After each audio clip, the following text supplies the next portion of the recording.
Hi everyone, I'm James Harte from Little Fish FX, and thank you very much for joining me for this week's live market analysis session.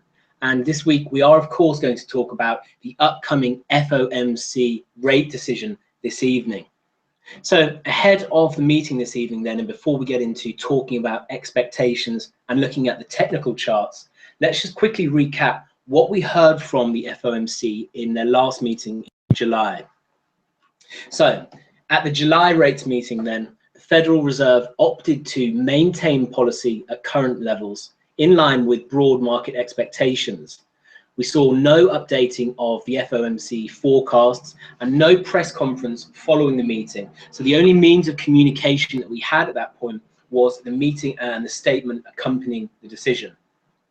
So in the statement then, the Fed struck a positive tone, noting that near-term economic risks had diminished, with economic activity expanding at a moderate pace and labor market having strengthened. Inflation, however, was noted as remaining low and likely to remain so in the near term, though expected to rise to the Fed's 2% target in the medium term as transitory effects fade. In terms of the domestic economy then, household spending was noted to be growing strongly, though business fixed investment remains soft. Referring to the rate path, the Fed noted that they still see only gradual increases in the federal funds rate as being appropriate, though the actual rate path will depend on incoming data. One further bullish development then was seen in the voting split, which changed from unanimously in favor of keeping rates on hold to 9-1 in favor of rates on hold, with Kansas City Fed President George voting in favor of a hike. So in all, the meeting passed as expected, with the Fed citing some small improvement in the outlook, downplaying Brexit risks and confirming their data-dependent stance. So the US dollar spiked initially in response to the statement, though fell lower shortly after, with no reference to the potential timing of any rate move. Markets were left split between a September and a December rate move. We then, of course, had the July FOMC meeting minutes. However, these failed to provide any further indication of the likely timing of the next rate hike, as members remained divided over whether to raise interest rates soon. The minutes stated that near-term risks have diminished, leaving some scope for a hike this year if economic data continue to point to a resilient US economy. On labour market conditions then, most committee members saw relatively low risk that a further gradual strengthening of the labour market would generate an unwanted increase in inflationary pressures, but they still preferred to defer another increase until they were more confident that inflation was moving closer to 2% on a sustained basis.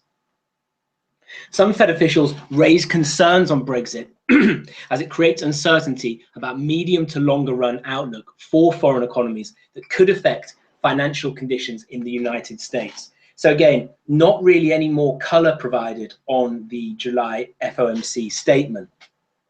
Since that statement, however, we've had plenty of key US data, which has been particularly market moving, again, giving the Fed's reaffirmation of their data-dependent stance.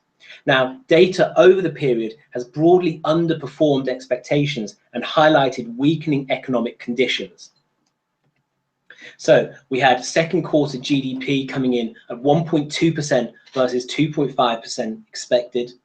We had second quarter personal consumption at 4.2% versus 4.4% expected. Weakness again with the July ISM manufacturing and non-manufacturing components both falling below expectations. The July non-farm payrolls, however, outperformed at 255,000 jobs versus 180,000 expected. However, weakness returned with July retail sales printing flat versus 0.4 expected.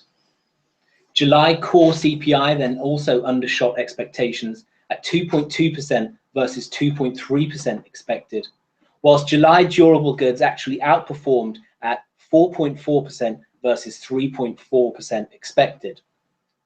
Going back to ISM manufacturing and non-manufacturing, and once again the August data both printed below expectations. The August unemployment rate was also seen ticking up higher to 4.9% versus expectations of 4.8%. And then the August jobs number came in lower than expected at 151,000 jobs versus 180,000 expected, with a fallback in average hourly earnings over the month to 2.4% versus 2.5%. Retail sales once again below expectations in August at minus 0.3% versus minus 0.1%. And then finally ending with a little bit of positivity as August core CPI ticked up to 2.3% versus 2.2% expected. So clearly a lot of data weakness there. And really the only positive data has been the strong July NFPs and the better than expected August CPI. Crucially though, ISM manufacturing and non-manufacturing data have undershot expectations for the second consecutive month, with retail sales similarly falling below consensus for consecutive months. Now, over the last 2 months, we've also heard from a raft of Fed members who have voiced their opinions on the prospects of a rate hike and the likely US rate path for the remainder of the year. And again, alongside these data points, a lot of this Fed commentary has received a lot of market attention ahead of this FOMC meeting, and it's been quite market moving. Now, the majority of these comments have been in support of a hike. Fed's Williams noted that the economy has climbed back to full strength, and it therefore makes sense to move monetary policy gradually back to normal, adding that in the context of a strong economy with good momentum, it makes sense to get back to a pace of gradual rate increases, preferably sooner rather than later.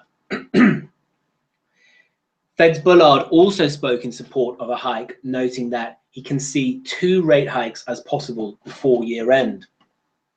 We also heard from Fed's Rosengren, traditionally a dove, who urged for action sooner rather than later, saying that a failure to continue on the path of gradual removal of accommodation could shorten rather than lengthen the duration of this recovery.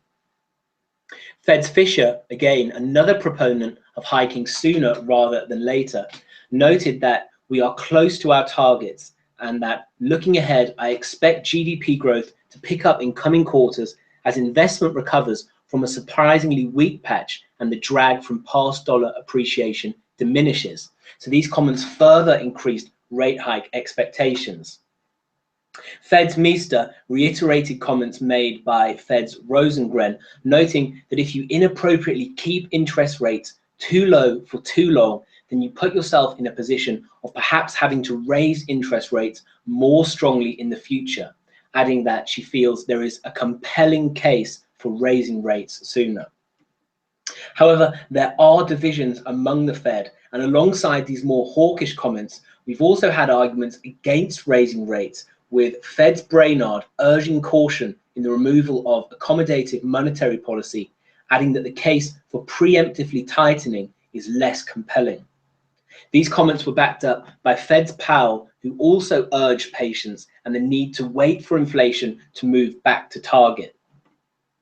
Headline comments over the period then came from Fed Chair Janet Yellen, who, speaking at the Jackson Hole Symposium in late August, noted that in light of the continued solid performance of the labor market and our outlook for economic activity and inflation, I believe the case for an increase in the federal funds rate has strengthened in recent months. Now, obviously, since making those comments, we've had the release of the August NFPs, which obviously undershot expectations. So it's going to be interesting to see how that data point weighs on the Fed's decision making. So looking ahead to the meeting then, and considering expectations, let's quickly reference US dollar positioning to give us some context. So you can see, looking at this year alone, that we are down from the 2016 highs at the start of the year after the Fed had just hiked. So there is clearly plenty of room for a bigger dollar bid to enter the market if we do get hawkish signals from the Fed tonight. Now, Fed rate hike expectations have fluctuated quite a lot over the summer, creating difficult trading conditions. And you can see the fluctuation in those rate hike expectations reflected clearly in the choppy positioning. So you can see that we were initially seeing stronger US dollar positioning. We then saw some fallback. We then strengthened again. We then fell back again. And recently, we've just started to see a mild increase. So the disconnect between recent data and supportive Fed commentary is suggesting that the Fed are on course to raise rates this year, but that September is likely too early. So considering the data then, whilst inflation has started to tick up, it's still well below target level and is a cause for concern for many Fed members. Now, the recent uptick in inflation is likely to be an encouraging sign, and if momentum continues, this should further support the case for a rate hike this year. But at current levels, it doesn't seem to warrant a rate hike now. Labour market conditions then have also shown some weakening, with the pace of monthly job growth falling from around 250,000 in the late end of 2014 to around 175,000 over the last 6 months or so. However, despite this deterioration in pace, jobs growth remains well above the Fed's sustainable rate, which is the level which maintains the constant gap between the unemployment rate and the natural rate. However, the growth picture remains challenging, with overall economic activity remaining at modest levels. GDP growth currently sits at just 1.1%, so only marginally off the lowest levels of the last 4 years. And the weakened business investment outlook for the remainder of the year threatens to further weigh on growth. One of the factors which is weighing on the business investment outlook is, of course, the upcoming US election, which also presents broader risks for the Fed. The potential election of maverick Republican candidate Donald Trump represents a great deal of uncertainty. So Trump has noted his intentions to boost fiscal stimulus derived from significant tax changes, which could boost inflation and thus warrant a steeper rate path. However, the Fed are likely to want to wait and see how the election plays out before committing to a course of action, especially since Trump has fallen back in the polls over the summer. So in summary then, the base case for this evening's FOMC decision is not expecting the Fed to raise rates, but expecting a clear hawkish tilt to the statement, with the Fed outlining that they are moving closer to raising rates and do foresee a rate rise before the year end, providing support for the US dollar. So ultimately expecting that although the Fed are unlikely to move on rates at this point, they are going to give some firmer signals of their intention to raise rates before the year end, which is going to translate into a firmer US dollar. So with that in mind, let's take a look at the technical charts now and assess the landscape ahead of the meeting and see where any opportunities lie.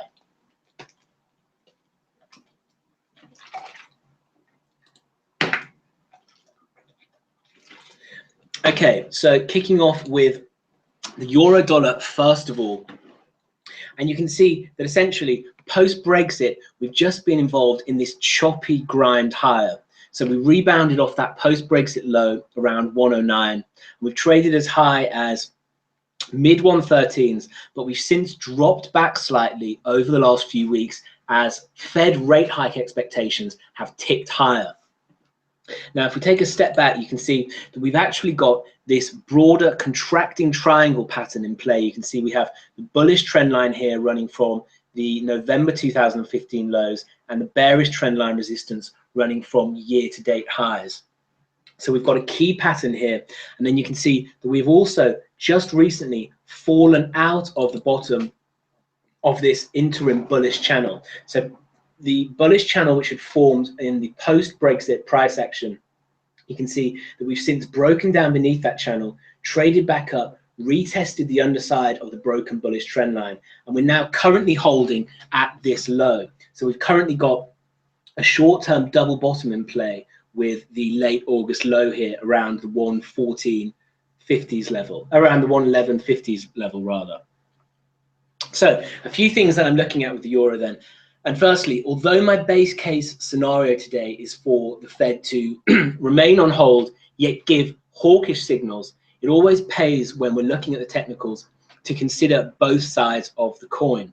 So starting with the base case scenario, if the dollar does indeed break higher today, then there are a few key downside levels on the look at on the euro. And the first is to look at this rising bullish trend line as being support. And you can see we also have some symmetry confluence here with the completion of this ABCD pattern into that trend line support. So this is going to be a key short-term level to watch if price action does trade this level. However, if we do get hawkish signals from the Fed tonight, as many are expecting, then the consequent dollar move is likely to be more volatile, and I would be surprised if we actually hold at a test of this local support. And the area that I'm more focused on will be a move down into the June and July lows of between 109 and 109.70. So if we make a test of this level, this is going to be the key short-term pivot for the euro. If we can find support there and start to base out, then we can expect that we have a bigger double bottom in play, and price is likely to trade back up to retest the underside of this broken trend line. However, if we get a break of that pivot, then that does of course open up room for further downside. And again, just stepping back on the euro here, you can see that we have this clear head and shoulders pattern in play. So we have the left shoulder here, the head here, and then the right shoulder here. So a break of this rising trend line would in fact represent a break of the neckline of that bigger head and shoulders pattern, again suggesting scope for a fuller move down to levels not seen since last year. Now, if we do break to the top side this evening, however, if the market responds aggressively to an unchanged decision, or perhaps if there is a perceived dovish tilt to the statement, then we could see a pop higher. And of course, given the triangle formation as currently holding price, a break of this top side resistance trend line is the clear play, opening a run up to the August high here initially, and then beyond there, clearer moves up to the year-to-date high. Now, obviously, this late 113, sort of 114 level has been key resistance in the euro over the last 2 years, and you can see that each time we've challenged that level, price has typically reversed lower. So if we can make a sustained breach of that level on any perceived Fed dovishness tonight, then this is going to be a key development for the euro, suggesting scope for further room to the upside. Okay, sterling dollar then, and you can see that following that September Bank of England meeting, which saw the bank indicating the likelihood of further easing in November if forecasts remain in line with August forecasts, sterling has traded right back down into the bottom of that corrective bullish channel, which is where price is currently stalled. And you can see we also have some clear symmetry confluence adding further support at this level, with these two swings of equal length. So a very critical juncture for sterling dollar here. If we do get hawkishness from the FOMC tonight and the dollar trades higher, then that could provide the catalyst for a break of this channel low and a challenge of the year-to-date low around 128. So again, for now, currently sitting at a strong support level, but obviously with clear event risk ahead, there is the chance that bullish US dollar in the wake of tonight's meeting drives cable lower from here. Alternatively, if the FOMC fails to satisfy hawks tonight and we see a move lower in the dollar, then clearly the stage is well set for sterling to rotate higher and trade back up into the upper end of this channel. And the level that I'd be looking for is a breakout above the recent 130.90 high, as signaling a broader move higher to ensue. Looking at the dollar yen then, okay, and obviously you can see this 100 level support is still holding. So we've been moving in a broad bearish channel over the years so far. However, price stalled out as we tested that 100 level in June, and we've since failed to break that despite 2 subsequent tests. Now, obviously, last night we had the Bank of Japan September monetary policy meeting, which saw the bank keeping rates on hold, although they did introduce a new policy framework, quantitative easing with yield curve control. And this essentially sees the bank shifting focus away from QE expansion and onto targeting a steeper yield curve. Now, the reaction was a lot more pronounced in the crosses, And obviously the key focus for traders of this pair is the FOMC tonight. So the reaction to the meeting was very subdued. That being said, last night's Bank of Japan meeting does lay some interesting foundations, because if the Bank of Japan are successful in steepening the yield curve in the JGB market, this ultimately will weigh on the Japanese yen. And so if we do get hawkishness from the Fed tonight that drives the dollar higher, then the road is clear for a rip higher in the dollar yen. So you can see that price has been respecting this broad bearish channel over much of the year. And even recently, you can see that we've had 3 solid tests of that bearish trendline resistance. However, each time price has failed to break out above that level.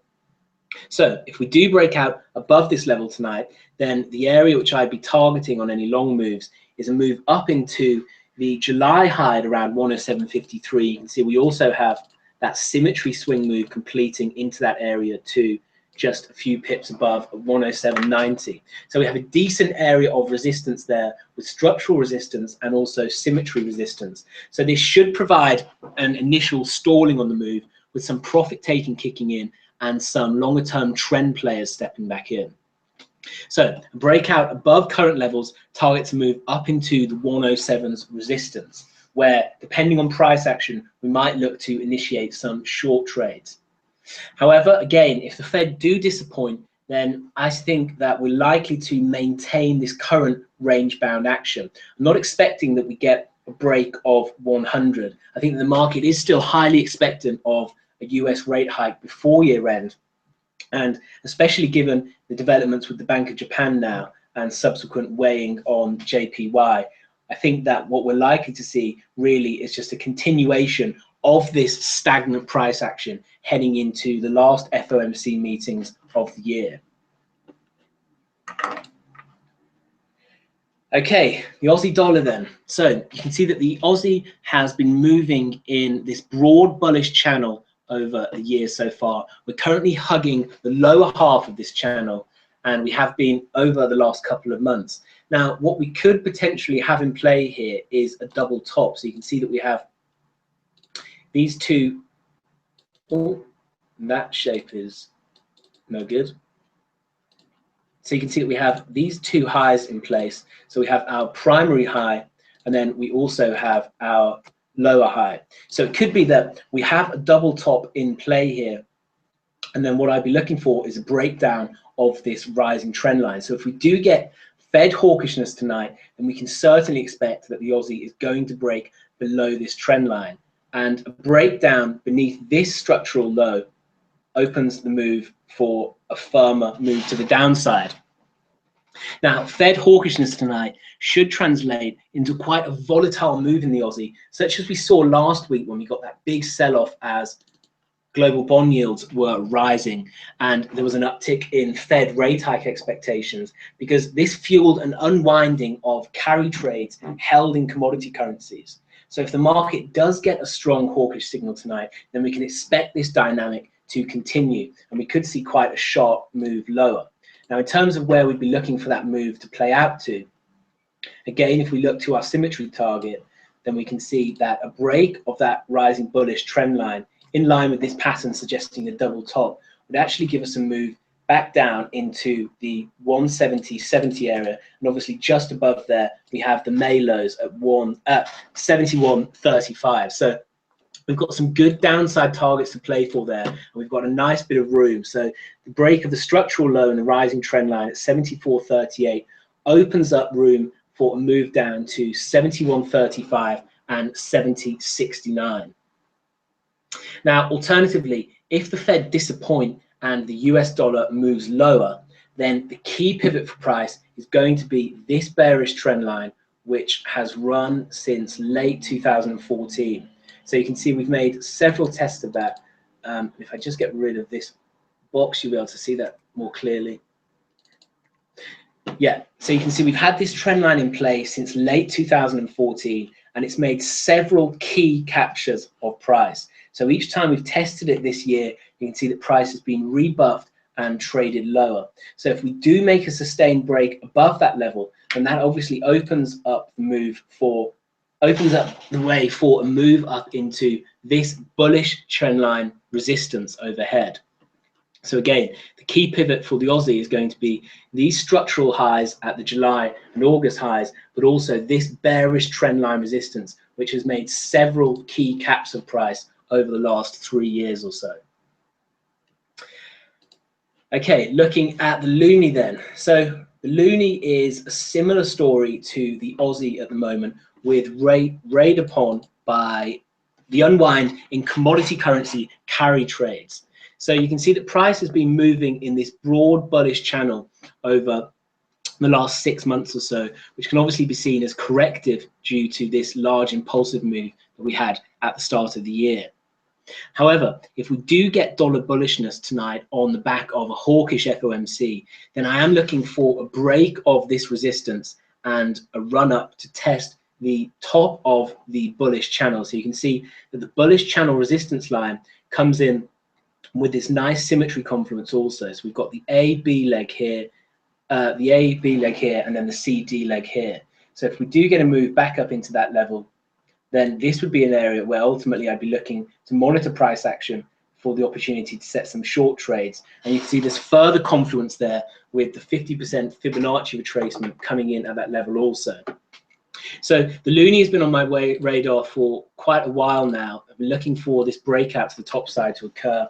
And obviously this could be a key catalyst to drive that action. So I'll be looking for a break above the 132.50s and ultimately the 132.90s, where we have the 38.2% retracement from year-to-date highs. So if we get a breakout above that level, I'll be targeting a move up into this 135.77s level. Again, alternatively, if the US dollar breaks lower tonight, then really not looking to position to the downside. I think that we can expect a rotation lower, but I'm not sure that this bullish trend line is going to give way as support. And what we're likely to see is really a continuation of this range-bound action heading into the later FOMC meetings of the year. Finally then, let's take a look at the Kiwi. And the Kiwi has been a really interesting chart at the moment, because you can see that unlike the Aussie and the loonie, we've actually managed to break higher this year. However, the move has lost momentum, and you can see the price action has become very stagnant and very choppy, suggesting that this move is still a correction to the longer term bearish trend that has been in play, instead of this being its own impulsive move. Again, adding further weight to that sentiment is this current structure with price. You can see that we formed a clear bearish wedge within this bullish channel, suggesting that bearish momentum is fading and that a potential reversal likely is on the horizon. Again, adding further weight to this, you can see the bearish weekly pin bar that we got 3 weeks ago now is still holding. So whilst this E candle remains in play and the high has yet to be tested, and I am expecting that we could get a break to the downside, and obviously the FOMC tonight could be a really great catalyst for that downward move. Now, on the back of the FOMC tonight, we also have the Reserve Bank of New Zealand rate decision. However, traders aren't expecting that the Reserve Bank of New Zealand are going to move on rates, although they had given dovish signals recently. A slew of recent economic data has outperformed expectations, alongside a rebound in dairy prices, taking some of the pressure off the Reserve Bank of New Zealand there to raise rates. So it's going to be very interesting to see what the outcome is of both the FOMC decision and the Reserve Bank of New Zealand decision later. But again, judging current price action, looking at the pattern that's being displayed here, I think there is a good indication that there's room for a move lower to test this broader bullish channel support line. Okay, so I hope that's been useful, and I hope you've got a clear idea now of the levels that I'm looking at ahead of the FOMC tonight, and I look forward to updating on these levels and seeing what we get on the back end. In the meantime, please head to littlefishfx.com. We'll be covering the FOMC live tonight, running a live Twitter session to update these trades as they play out. And please feel free to also check out our traded alerts. You can see we've got a 10% coupon here as gratitude for attending the meeting. The trade alerts are currently up over 3,000 pips since we started those in November 2015. So if you're interested in daily trade alerts as well as live weekly strategy sessions with our traders, then this is for you. And in the meantime, take care, everyone, and good luck if you're trading tonight. Okay, thanks. Goodbye.